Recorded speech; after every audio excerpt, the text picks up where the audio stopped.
تابین جو اس بات کو لے کر خوش ہو رہی ہے کہ اس نے بہت عرصے کے بعد اپنی پیاری بہن اریبہ کے ساتھ بہت اچھا وقت گزارا ہے، لیکن وہ ہے اس بات سے انجان کہ اس میں بھی اریبہ کی ایک پلاننگ تھی تاکہ اس کی ملاقات جمی کے ساتھ کروا کے اس کی پکچرز لے کر ایان کو بھجوا کے اس کا شک یقین میں تبدیل کروا دے تاکہ ایان تابین سے شادی کے لیے پوری طرح سے انکار کر دے۔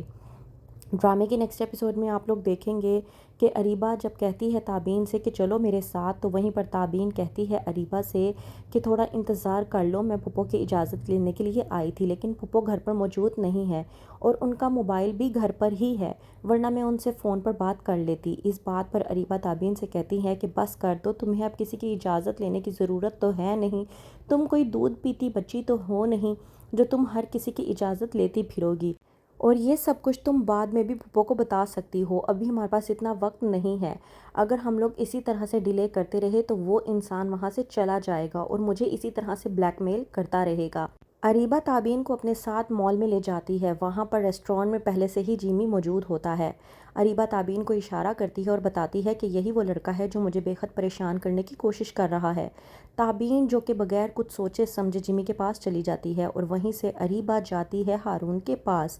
تابین کہتی ہے کہ تم تو وہی ہو نا جو مجھے یونیورسٹی میں ملے تھے، اس ٹائم تو تم مجھے بہت ہی ڈیسنٹ قسم کے انسان لگ رہے تھے، لیکن تمہیں دیکھ کر کوئی یہ نہیں کہہ سکتا کہ تم لڑکیوں کو بلیک میل بھی کر سکتے ہو۔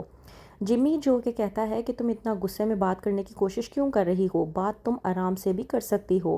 تابین جو کہ اریبہ کو ادھر ادھر دیکھ رہی ہوتی ہے تو وہیں پر جمی تابین سے کہتا ہے کہ پریشان نہ ہو، تمہاری بہن جہاں کہیں بھی ہوگی وہ آ جائے گی، تم مجھ سے تو ڈھنگ سے بات کر لو۔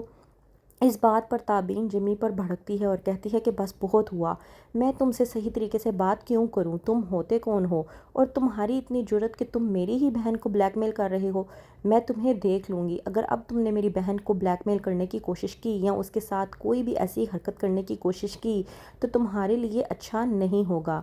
جب تابین جمی کے ساتھ بات کر رہی ہوتی ہے تو اسی بات کا فائدہ اٹھاتے ہوئے ہارون اور اریبہ پکچرز کلک کر لیتے ہیں اور بعد میں سوچتے ہیں کہ آخرکار ہمارا پلان کامیاب ہو گیا۔ جب تابین گھر میں واپس آتی ہے تو زلیخا پوچھتی ہے تابین سے کہ تم کہاں پر تھی؟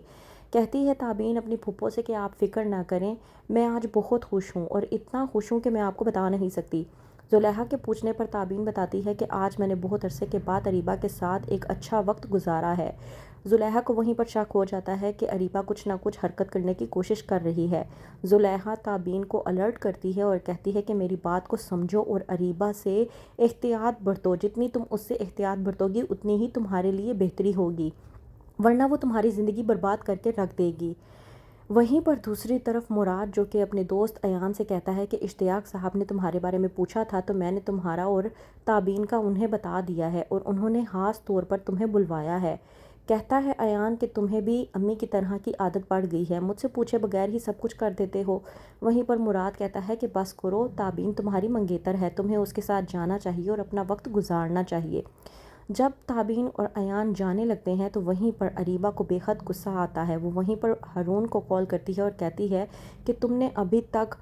تابین اور جیمی کی پکچرز کو ایڈٹ کر کے ایان کو کیوں نہیں بھیجا؟ ہارون جو کہ کہتا ہے کہ پریشان نہ ہو، میں تمہارا یہ کام ابھی اور اسی وقت کر دیتا ہوں۔ ایان کو بھیجتا ہے ہارون وہی پکچرز جو اس نے ایڈٹ کی ہوتی ہیں۔ تو کیا ہوگا آگے؟ کیا ایان ان پکچرز کو دیکھ کر تابین اور جمی پر یقین کر لے گا یا پھر وہ اس بات پر اگری ہوگا کہ تابین ایسی کوئی حرکت نہیں کر سکتی؟ کیا ہوگا آگے؟ مزید جاننے کے لیے دیکھتے رہیے ڈرامہ سیریل کٹھ پتلی۔